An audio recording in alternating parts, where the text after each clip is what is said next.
Hi there, this is Avra. Thanks for joining me today. Today I want to show you how to take an average book report or book review that a student has done and spice it up, make it more fun, and publish it digitally to the web using Tackk.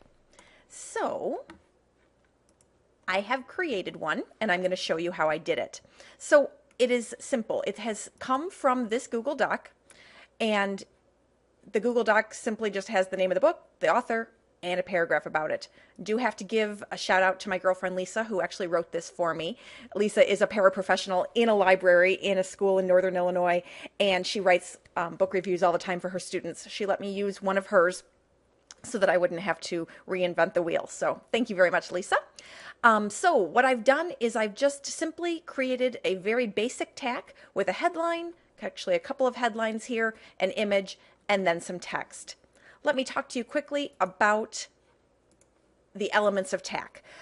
This is what a Tackk looks like when you first start it. It just basically has a blank canvas and it's got this black bar here that is kind of the magic. So let's talk about that quickly. This is basically where you're going to add elements to your Tackk. So you've got everything from inserting a headline or text or images all the way down through. You can see you can do forms, different media, RSVP, you can put a map in. Tackk is really powerful. For this video, I just want to show you the basics. So we're going to be using headlines, paragraph text, and images. So what I'm going to do is start here by clicking on headline, and I'm going to type in the name of my book.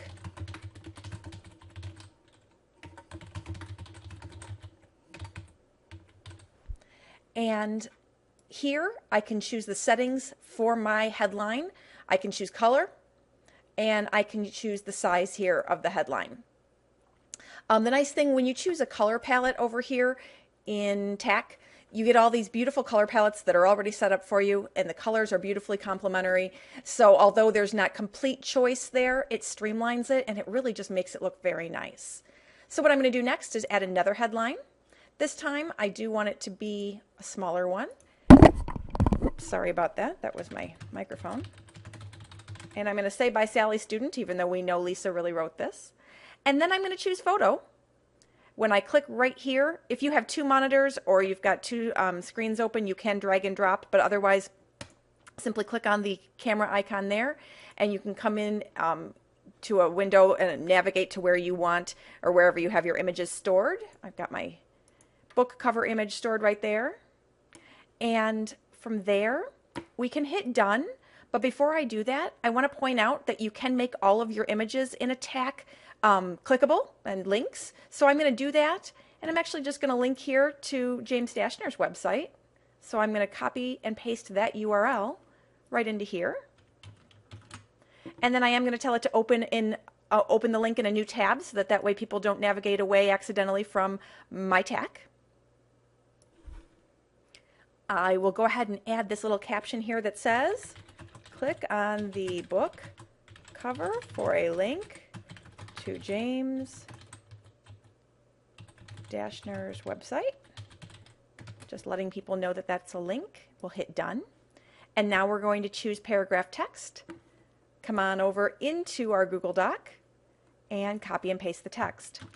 As a teacher, I always have students start all of their writing in a Google Doc. I love doing research in Google Docs. I like doing revising and editing, adding text comments, going back and forth with them before you do any kind of digital publishing.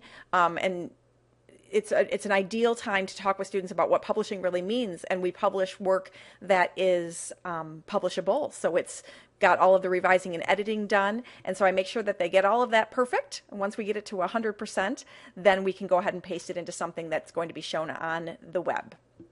So it's just as simple as it is. Over here, color palettes like we talked about, so you can have fun, and your students will definitely have fun playing with those.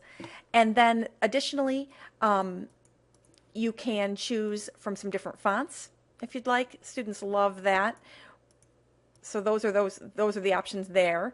And then here you can actually put some patterns in to your background image. And last but not least, all you have to do is come over to this options panel right here. You can choose between public and private, which is wonderful for when you are wanting to keep things private until you publish. You can password protect Or if your acceptable use policy for your district or your school or even your classroom doesn't allow for publishing, what's wonderful about Tackk is that you can keep it private, so that way you can still share amongst teachers and students without actually going public on the web. You can add some tags and have your different tags show up on different Tackk boards if you'd like. You can customize the title.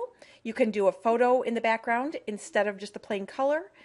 And I think my favorite thing about Tackk is the customizable URL. So what you can do is you can call it whatever you'd like. So it'll be tackk.com / and I'll say student book review. And as long as you get the blue check mark, you know that that one is available. And so then you can come on down, you can choose if you'd like to round your corners on your images and things like that, which is just a style preference.